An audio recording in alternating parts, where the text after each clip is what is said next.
Okay, this one is going to sound completely unhinged, so just stay with me for a second. There's a real chance your body was built to crave alcohol almost 10 million years before anyone on Earth had the slightest idea how to make it on purpose. Not because of bars, not because of stress, not because of culture. Because somewhere back in the trees, your ancestors were eating fruit, and some of that fruit was already quietly a little bit alcoholic. So here's the question I could not stop thinking about. Did our ancestors actually invent alcohol, or did evolution hand it to us first, and the inventing part came millions of years later, almost as an afterthought? Let's start with the part that happens long before anything you'd recognize as a human being existed. Ripe fruit, left alone long enough, doesn't just sit there quietly rotting.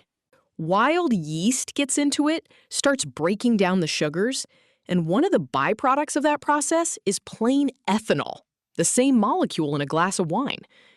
In a dense, visually cluttered rainforest, where spotting ripe fruit by sight alone is genuinely difficult, that faint alcoholic smell becomes something incredibly useful, a scent trail leading straight to a reliable source of calories. I'll call one of these early fruit-eating ancestors Mosi, just to make this easier to follow. Not because we know any individual's name from tens of millions of years ago. Obviously, nobody was naming anyone yet. Mosi doesn't know what alcohol is. Mosi just knows that smell means food, and food means survival. And over enough generations, the primates who happened to find that smell appealing instead of off-putting were very slightly more successful at locating dinner than the ones who didn't. This is where the story gets genuinely strange, because it shows up directly in our DNA, not just in theory. Researchers studying the genetics behind alcohol metabolism found a specific mutation, something around 10 million years old, in an enzyme that breaks ethanol down into something the body can actually use. That mutation made processing alcohol roughly 40 times more efficient than it had been before. And the timing lines up almost too perfectly with something else happening in primate evolution around the same period. Our ancestors shifting from spending most of their time up in the trees to spending more time on the ground.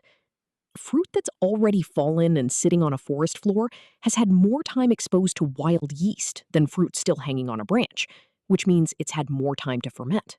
Becoming more terrestrial likely meant encountering more fermented fruit more often, which means the body that could handle that fruit without getting sick had a real advantage over the body that couldn't. So here's the part that should sound almost absurd, except it's backed by actual published research.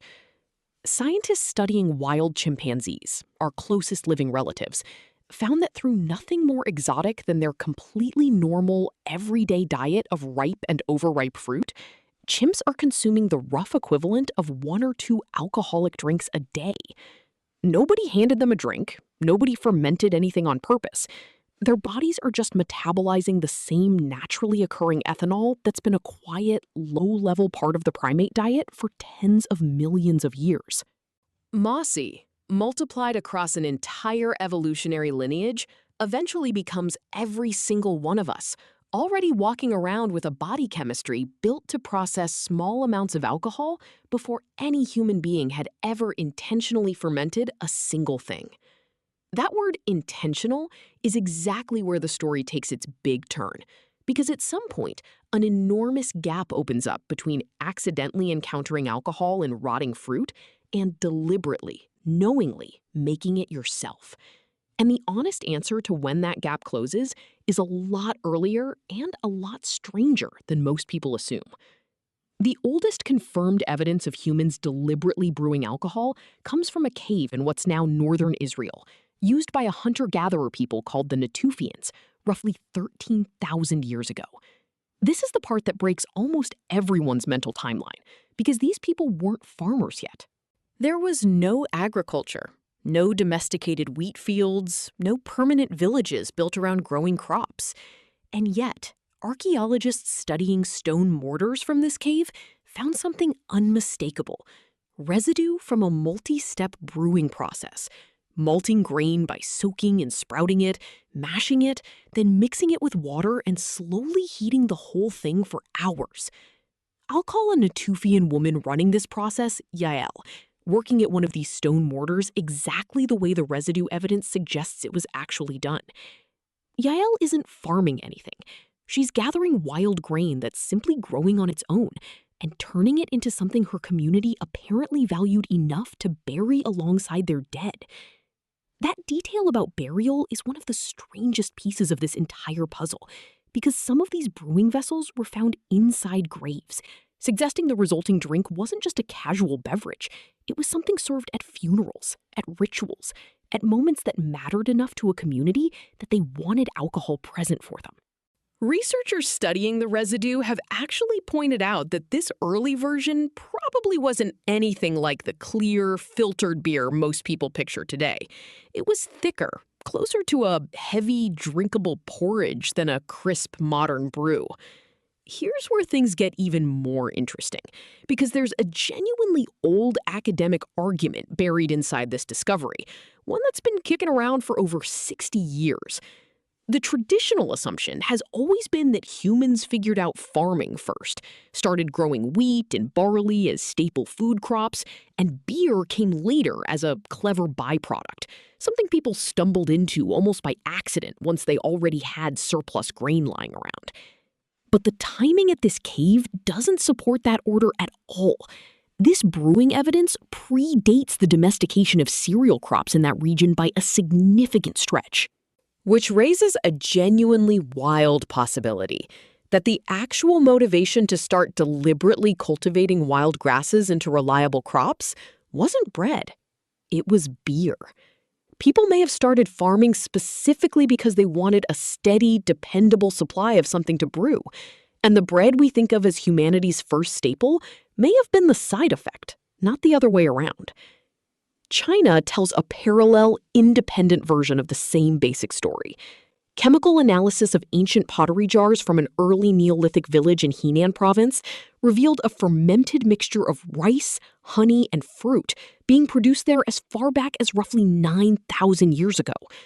Different ingredients, different continent, completely separate cultural lineage, but the same underlying instinct showing up again. Take what's already naturally prone to fermenting and figure out how to control that process on purpose instead of just stumbling across it. By the time written language exists at all, the instinct has fully matured into formal tradition. Ancient Mesopotamian texts include an actual surviving beer recipe written down nearly 4,000 years ago, dedicated to a goddess specifically associated with brewing, which tells you something important. By that point, alcohol wasn't just tolerated or enjoyed, it was sacred enough to deserve its own deity and its own hymn. Put the entire timeline side by side, and the shape of it becomes almost funny. Tens of millions of years of primates developing a genetic taste for naturally occurring ethanol in fruit purely because it helped them find food and survive. Then, incredibly recently by comparison, in just the last several thousand years, humans figuring out how to deliberately recreate and control that same chemical process, first with wild grain in a cave that predates farming, then independently with rice in China, then eventually formalized enough to get its own religious poetry in Mesopotamia. We didn't really invent the desire for alcohol at all. Evolution had already finished that part of the job ages before any of this began. What we actually invented was the recipe. So here's what I actually want to know from you. If your attraction to alcohol is sitting on top of a craving that's millions of years older than agriculture, older than writing, older than almost anything we'd call civilization, does it change how you think about why it's so deeply woven into basically every human culture that's ever existed? Tell me honestly in the comments, and don't just give the easy answer. Actually think about whether something this old can really be separated from instinct at all, or whether we're all just running very sophisticated versions of the exact same impulse that got Mosi to follow a smell through the trees. I'll see you in the next one.